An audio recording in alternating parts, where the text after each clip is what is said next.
الحمدللہ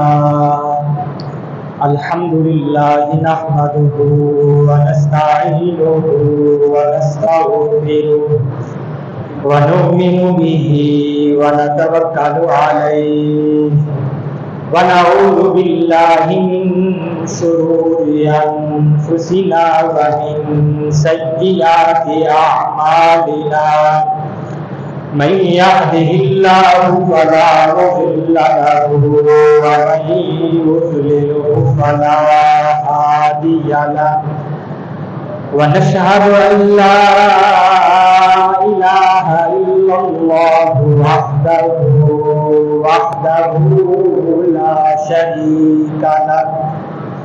لا شريك له ولا نظير له ولا مشير له ولا معين له ونشهد أن سيدنا وسندنا وحبيبنا وشفيعنا ومحبوبنا محمدا عبده ورسوله أما بعد فأعوذ بالله من الشيطان الرجيم بسم الله الرحمن الرحيم محمد رسول الله والذين معه أشداء على الكفار رحماء بينهم تراهم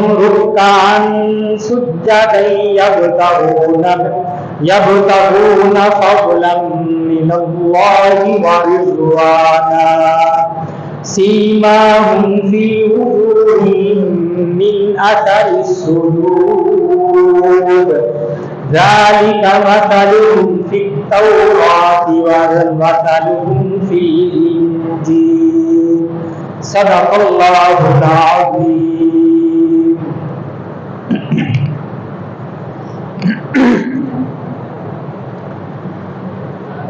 محترم بزرگوں، بھائیوں،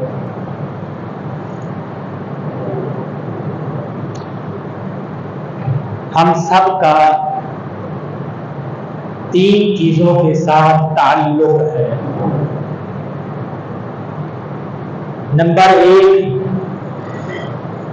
مذہب، نمبر 2 مسلک اور نمبر 3 مکتب. ان تین چیزوں کے ساتھ ہم سب کا ایک تعلق ہے، یہ ہماری بنیاد ہے. مذہب ہمارا اسلام ہے، ہم سب مسلمان ہیں، اور مسلک ہمارا حنفیت ہے،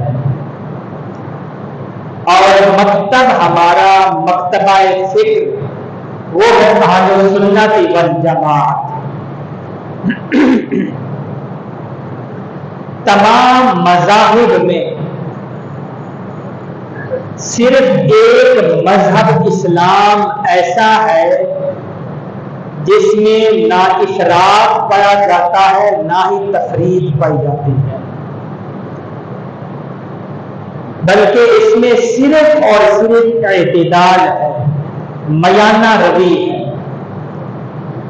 جیسا کہ قرآن مجید میں اللہ کا فرمان ہے وَكَذَلِكَ جَعَلْنَاكُمْ أُمَّةً وَسَطًا لِتَكُونُوا شُهَدَاءَ عَلَى النَّاسِ،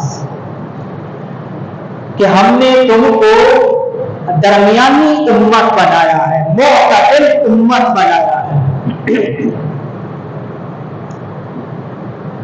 اور ہمارا مسلک جو ہے حنفیت وہ بھی معتدل ہے، اس میں کوئی اونچ نیچ افراط اور تفریط نہیں پایا جاتا. یہی وجہ ہے امام اعظم ابو حنیفہ رحمۃ اللہ علیہ فرماتے ہیں من علامات اہل سنت والجماعت، کہ اہل سنت والجماعت کی علامات میں سے، نشانیوں میں سے ایک نشانی اور علامت یہ ہے کہ فضیلت الشیخین، شیخین ابو بکر صدیق اور عمر فاروق کو تمام صحابہ پر یہ فضیلت دیتے ہیں کہ ابو بکر صدیق اور عمر فاروق سارے صحابہ میں افضل ہیں، اور وَمَحَبَّةُ الْخَاتَانَيْنِ، نبی کریم صلی اللہ علیہ وسلم کے جو داماد ہیں حضرت عثمان غنی رضی اللہ تعالی عنہ اور علی المرتضی رضی اللہ تعالی عنہ، ان دونوں کی محبت یہ اہل سنت والجماعت کی نشانی ہے۔ تو اللہ تعالی نے ہمیں معتدل امت بنایا ہے،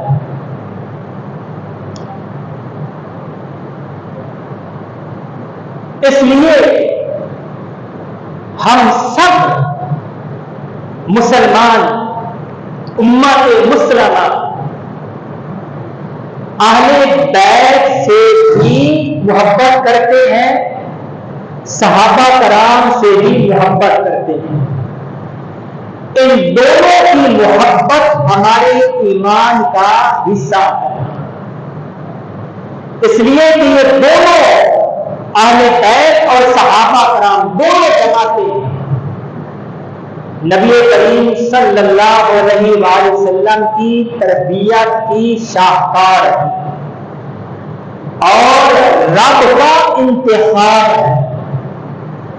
اس لیے حدیث میں آتا ہے، نبی کریم صلی اللہ علیہ وسلم نے فرمایا کہ اختارنی، اللہ تعالیٰ نے مجھے منتخب فرمایا، مجھے پسند فرمایا، چنا، میرا چناؤ کیا گیا، انتخاب کیا گیا، اور واختارنی اصحابی، میرے لیے میرے اصحاب کا بھی انتخاب کیا گیا کہ آپ کے کون سے صحابہ ہوں گے، آپ کے کون سے ساتھی ہوں گے، اس کا بھی اللہ تعالی نے انتخاب فرمایا، چناؤ فرمایا۔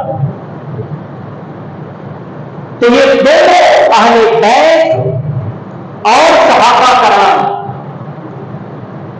یہ دونوں ہمارے ایمان کا حصہ ہے۔ ان میں سے کسی ایک کی وجہ سے اہل بیت سے محبت کرنے کی وجہ سے صحابہ کرام کی تنقید جائز نہیں، صحابہ کرام سے محبت کرنے کی وجہ سے اہل بیت کی تنقید جائز نہیں ہے۔ اگر ان میں سے کسی ایک کی محبت کی وجہ سے دوسرے کی تنقید ہو گئی، اہل بیت کی تنقید ہو گئی یا صحابہ کرام کی تنقید ہو گئی، ان کی محبت میں کمی آ گئی، تو پھر سمجھ لینا چاہیے کہ پھر ہمارا ایمان کامل نہیں ہے، ہمارا ایمان پھر ناقص ہے۔ اس لیے کہ اللہ تعالی نے ان کا انتخاب فرمایا ہے، اللہ تعالی ان کے محافظ ہے، اہل بیت کے بھی صحابہ کرام کے بھی، اور نبی کریم صلی اللہ علیہ وسلم نے ان دونوں کی اپنی طرف نسبت فرمائی ہے، اور یہ نسبت ہے یہ بہت بڑی دولت ہے۔ آج ہم مکہ صرف مکہ نہیں کہتے بلکہ مکہ مکرمہ کہتے ہیں، مکہ پاک کہتے ہیں، مکہ شریف کہتے ہیں، مدینہ کو مدینہ نہیں کہتے، مدینہ منورہ کہتے ہیں، مدینہ شریف کہتے ہیں، مدینہ پاک کہتے ہیں، اس لیے کہ ان کی نسبت نبی کریم صلی اللہ علیہ وسلم کے ساتھ۔ تو جس ہستی کی، شخصیت کی، جس چیز کی نسبت نبی کریم صلی اللہ علیہ وسلم کے ساتھ ہوگی ہے، وہ ہمارے ایمان کا حصہ ہے۔ ابھی میرے ذہن میں آیا، عمر بن خطاب رضی اللہ تعالی عنہ نے حضرت اسود کو مخاطب ہو کر فرمایا کہ تو ایک پتھر ہے، نہ تو نفع پہنچا سکتا ہے نہ تو نقصان پہنچا سکتا ہے، ہم اس لیے بوسہ لیتے ہیں کہ میں نے اپنے حبیب کو دیکھا کہ وہ میرا بوسہ لے رہا ہے، اصل وہ نسبت ہے، ورنہ ان چیزوں میں کچھ بھی نہیں رکھتا۔ لیکن چونکہ نبی کریم صلی اللہ علیہ وسلم کے ساتھ اور بیت اللہ اس کی اللہ کے ساتھ اس کی نسبت ہے، نبی کے ساتھ نسبت ہے، اس لیے ہمارے ایمان کا حصہ ہے۔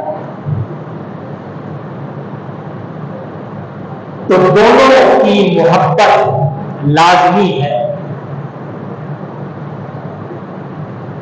نبی کریم صلی اللہ علیہ وسلم نے فرمایا احب اللہ، اللہ سے محبت کرو۔ کیوں؟ اس لیے کہ اللہ تعالیٰ کی بے شمار نعمتیں تمہارے اوپر ہیں، اور قرآن کے الفاظ میں وَإِن تَعُدُّوا نِعْمَتَ اللَّهِ لَا تُحْصُوهَا، کہ اگر تم اللہ کی نعمتوں کو شمار کرنا چاہو، گننا چاہو تو شمار نہیں کر سکتے۔ اتنی زیادہ اللہ کی ہمارے اوپر نعمتیں ہیں، ہم ان کو شمار بھی نہیں کر سکتے۔ صرف ہمارا یہ وجود جو ہے، اس میں اگر ہم غور و فکر کریں، خالی آنکھ، ناک، زبان، کان، دل اور پتہ نہیں کیا کیا سارا یہ نظام ہے، بہت بڑی یہ اللہ تعالیٰ کی نعمتیں ہیں۔ اس لیے ہمیں یہ کہا گیا کہ تم نعمتوں کو شمار نہیں کر سکتے، پھر کیا کرنا ہے؟ میرا شکر ادا کرو، اللہ کا شکر ادا کرو۔ اگر اللہ کا شکر ادا کرو گے تو اللہ تعالیٰ تمہیں اور نعمتوں سے نوازیں گے۔ اللہ کی نعمتوں کا انکار نہ کرو، ولا تکفروا، اس کی نعمتوں کے منکر نہ بن جاؤ، انکار کرنے والے نہ بن جاؤ۔ اللہ کا ذکر کیا کرو، اللہ کا شکر ادا کیا کرو، ہر حال میں جس حال میں بھی اللہ تعالیٰ رکھتے اللہ کا شکر ادا کیا کرو۔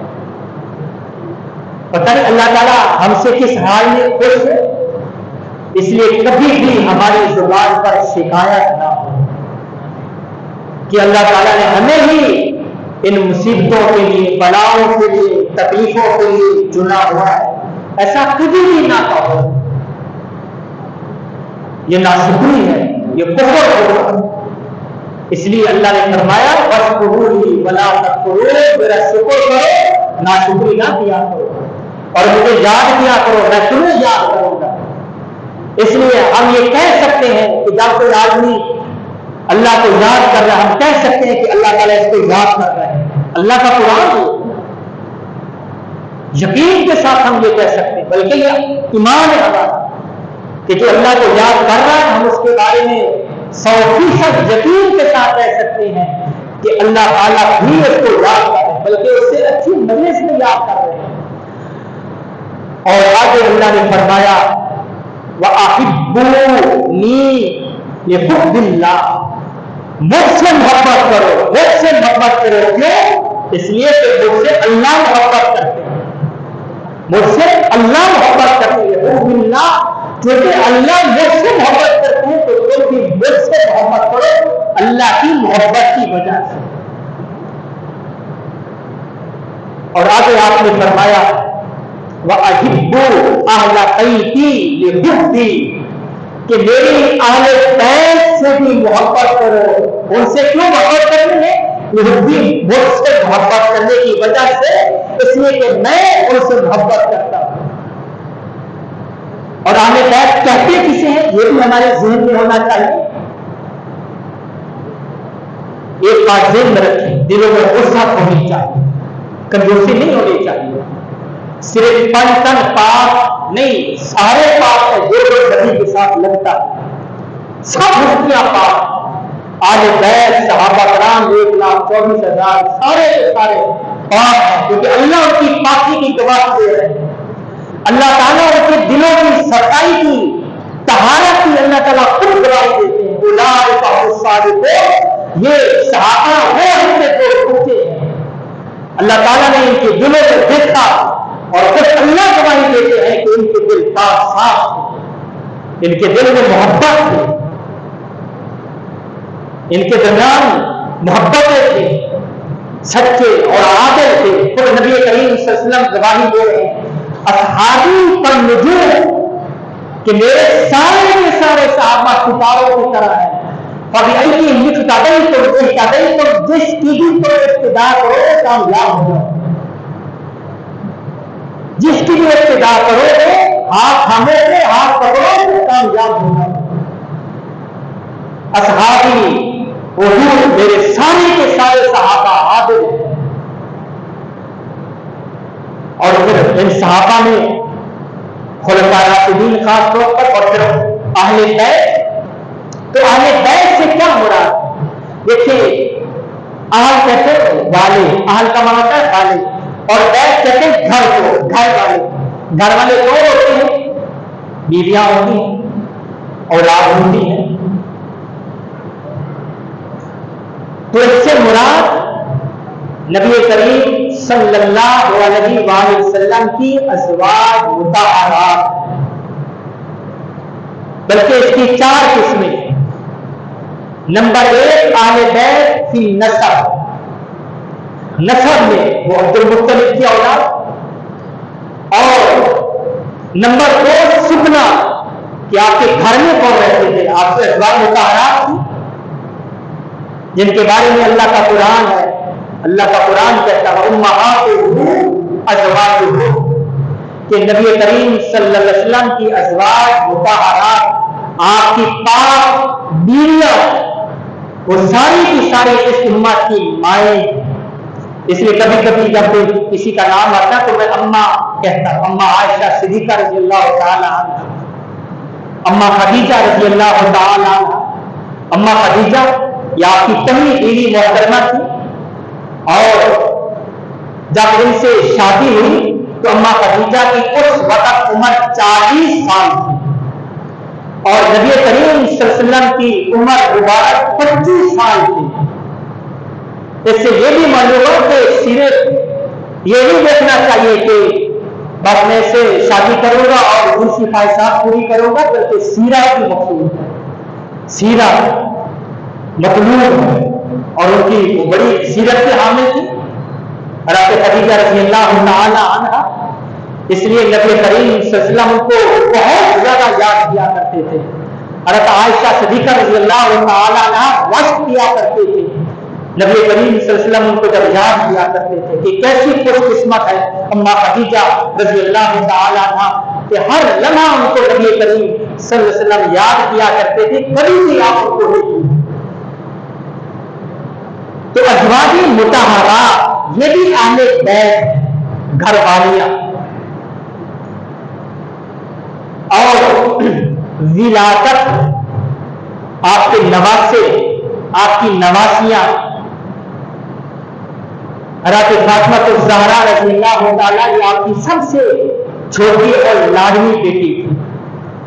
بڑی جو 3 بیٹیاں تھیں، حضرت زینب رضی اللہ تعالی عنہا، حضرت رقیہ رضی اللہ تعالی عنہا، حضرت ام کلثوم رضی اللہ تعالی عنہا.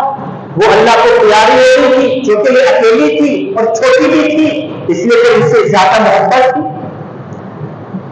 اس لیے روایات میں آتا ہے کہ جب بھی آپ سفر پر جایا کرتے تھے تو سب سے آخر میں اپنی بیٹی فاطمہ کو لے کر جایا کرتے تھے، اور جب واپس لوٹتے تھے سفر سے تو سب سے پہلے اپنی بیٹی فاطمہ کو لیتے تھے.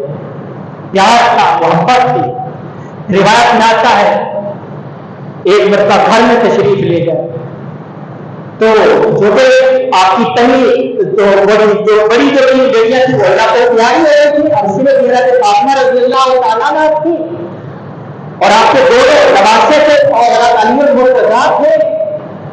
تو گھر میں گئے، ان کو بلایا، چادر آپ کو لی ہوئی تھی، چادر کے اندر ان کو ڈھانپا اور فرمایا اے اللہ یہ میری اہل بیت ہے، ان سے محبت فرمائیے.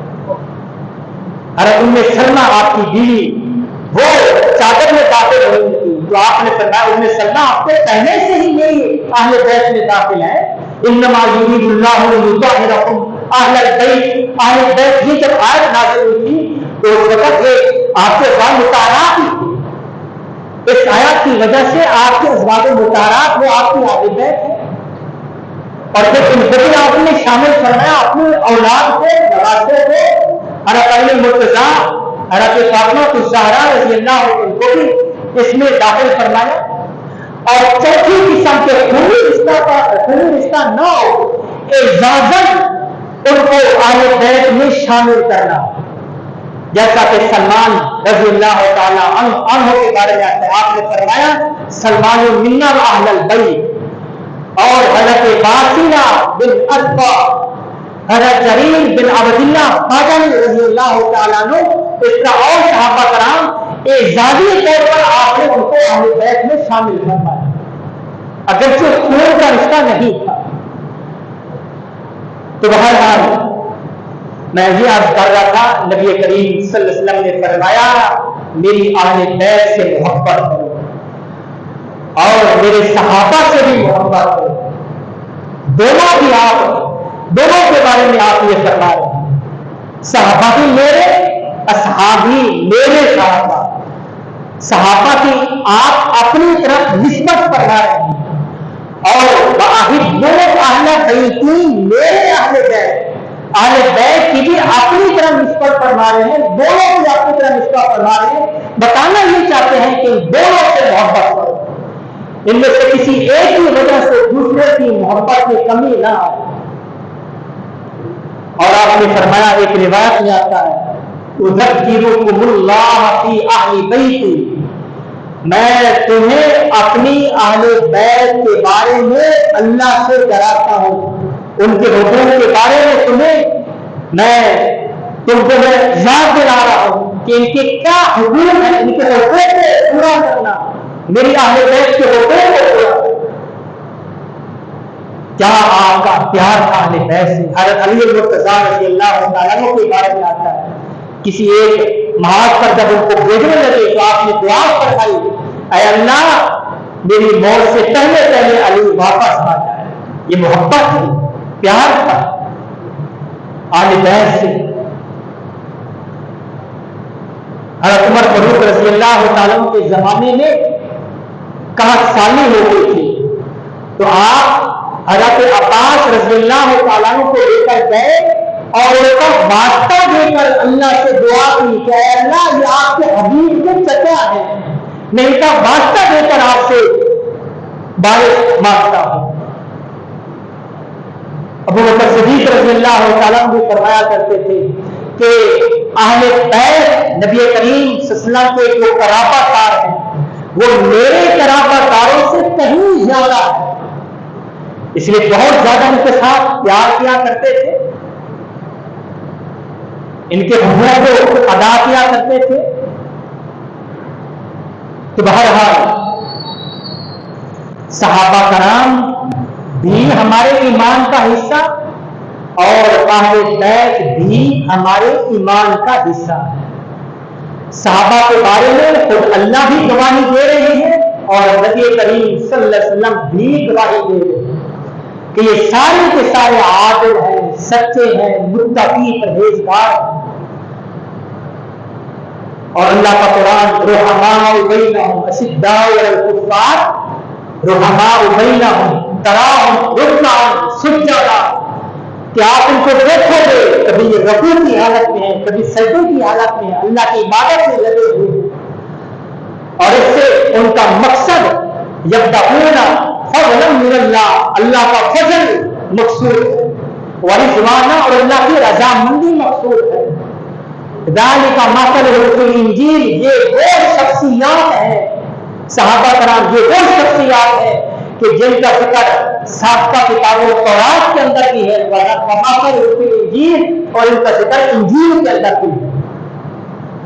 اس لیے ان کو تاریخ کے اعتبار سے مت تلاش کرو، یہ تاریخی شخصیات نہیں بلکہ قرآنی شخصیات رضی اللہ عنہم ورضوا عنہ۔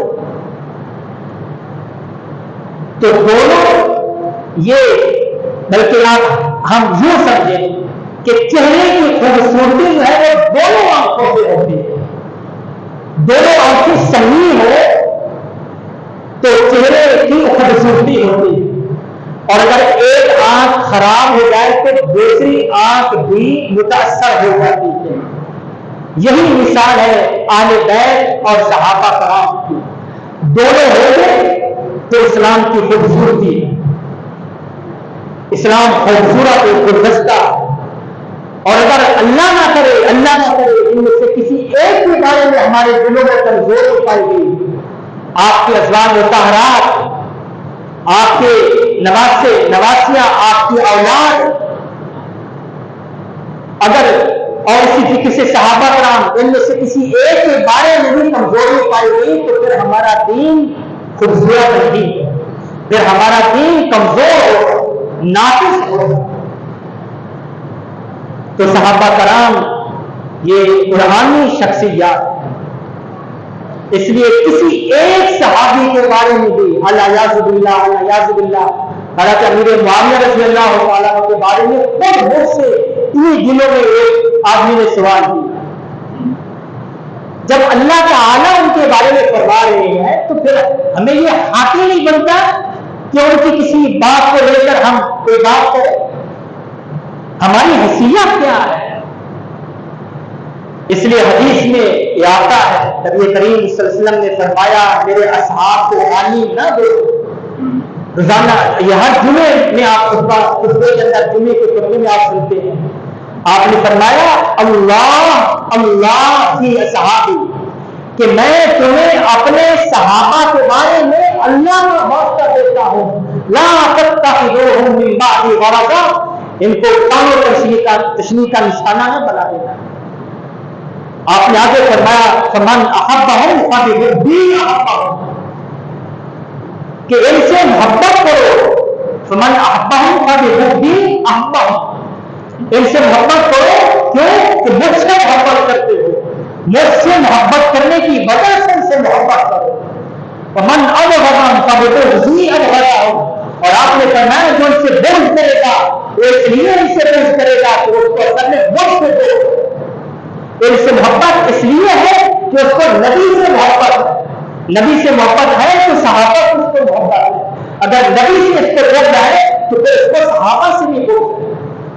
تو نبی کریم صلی اللہ علیہ وسلم خود اس حدیث پاک میں ان کی محبت کو اپنی محبت قرار دے رہے ہیں اور ان سے بغض رکھنے کو اپنے سے بغض قرار دے رہے ہیں۔